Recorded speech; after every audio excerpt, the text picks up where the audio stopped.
কয়েকদিনের তাপপ্রবাহের পর দেশ আবার একটা বৃষ্টির আবহের মধ্যে চলে গেছে। আজকে যখন কথা বলছি, আজকে বুধবার, আগামীকাল পবিত্র ঈদুল আজহা। আজ সকাল থেকেই রাজধানী সহ দেশের বিভিন্ন স্থানে অনেকটা বৃষ্টি হয়েছে। রাজধানীতে আমরা আবহাওয়া অধিদপ্তরের 3 ঘন্টার হিসেব জানি, সেই অনুযায়ী 25 মিলিমিটার বৃষ্টি হয়েছে এই 3 ঘন্টায়, সকাল 6টা থেকে সকাল 9টা পর্যন্ত। তবে এই যে বৃষ্টির ধারাটা তৈরি হয়েছে, আবহাওয়া অধিদপ্তরের বিভিন্ন সূত্র আমাদেরকে জানিয়েছে যে এটা মোটামুটিভাবে চলবে আগামী 30 তারিখ পর্যন্ত।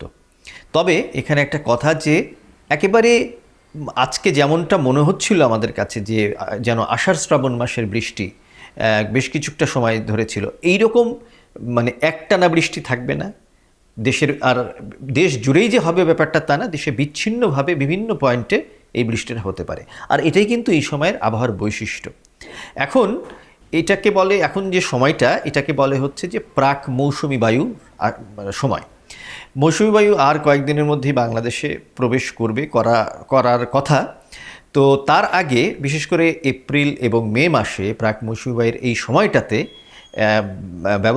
মানে আবহাওয়ার অবস্থাটা এমনই থাকে যে এই সময়ে হঠাৎ করে স্থানীয়ভাবে সঞ্চারণশীল মেঘমালার সৃষ্টি হয় এবং প্রচণ্ড গরম হয় এক পর্যায়ে, তারপরে মেঘমালার সৃষ্টি হয়, তারপরে হঠাৎ বৃষ্টি হয়ে কিছুটা পরিস্থিতি স্বাভাবিক হয়, শীতল হয়, একটু পরে আবার মানে গরমটা কিন্তু পড়ে যায়।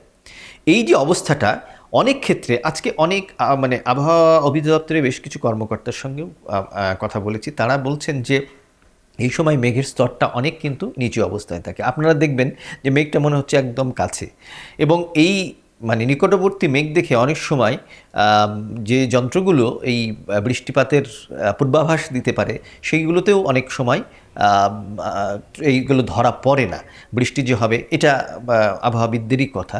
তো এটা হচ্ছে স্থানীয়ভাবে তৈরি হওয়া কিছু মেঘ থাকে, সেই জন্য অনেক সময় এর পূর্বাভাস খুব আগাম দেয়া যায় না।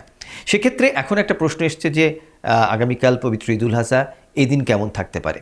আবহাওয়ার যে গতি প্রকৃতি, সেই অনুযায়ী আবহাওয়াবিদদের তথ্য হলো যে আগামীকাল অন্তত 4টি বিভাগের বেশ কিছু স্থানে বৃষ্টি হতে পারে। তার মধ্যে আছে সিলেট বিভাগ, ময়মনসিংহ বিভাগ এবং রাজশাহী বিভাগ, রংপুর বিভাগের কিছু অংশ এবং ঢাকারও বেশ কিছু অংশ।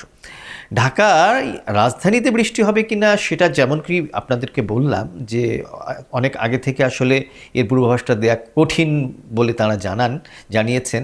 তো সেই জায়গাটা থেকে বলা হচ্ছে যে না, ঢাকা বিভাগে বৃষ্টি হতে পারে, ঢাকার পূর্ব দিকটাতে বৃষ্টি হতে পারে, রাজধানীতে সকালের দিকে বৃষ্টি হওয়ার কিছুটা সম্ভাবনা আছে। যদি সকালে না হয় তাহলে বিকেলের দিকে বৃষ্টি হতে পারে। এখন এই যে বৃষ্টির একটা আবহাওয়া, দুটো বিভাগে বিশেষ করে খুলনা এবং বরিশাল বিভাগের বৃষ্টির পরিমাণটা অপেক্ষাকৃত কম হতে পারে। চট্টগ্রামেও এত পরিমাণ হয়তো বৃষ্টি নাও হতে পারে। এখন একটা বিষয় হচ্ছে যে আমরা এই মাসের শুরু থেকে কিন্তু বৃষ্টি দেখেছিলাম, চলতি মে মাসের শুরু থেকে, তারপরে 15 তারিখ পর্যন্ত আসলে বৃষ্টি, তারপরে আবার একটু গরম, এর মধ্যেই চলেছে। একেবারে অসহনীয় গরম যে সেটা কিন্তু ওইভাবে ছিল না। কিন্তু মে মাসের 15 তারিখের পর থেকে দেখা যাচ্ছে যে ভয়ানক রকমের ভ্যাপসা গরম ছিল, অনেক জায়গায় তাপপ্রবাহ বয়ে গেছে, এমনকি রাজধানীতেও তাপপ্রবাহ বয়ে গেছে।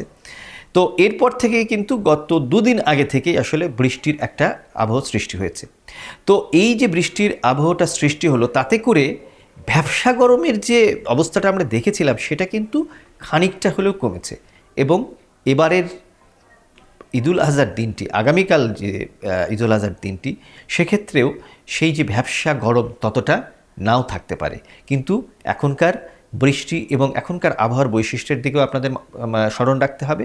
সেটা হচ্ছে যে বৃষ্টি হলেও যে প্রশান্তি, যে ঠান্ডা ভাব, সেটা কিন্তু এখানে অনেক ক্ষেত্রে দীর্ঘস্থায়ী হয় না, সেটাও কিন্তু মাথায় রাখতে হবে। এবং তবে আপাতভাবে আগামীকালের দিনটি অন্ততপক্ষে একদম দেশজোড়া তাপপ্রবাহের সম্ভাবনাটা খুব বেশি নয়, একটু মোটামুটিভাবে সহনীয় পর্যায়ে থাকবে বলে মনে করা হচ্ছে।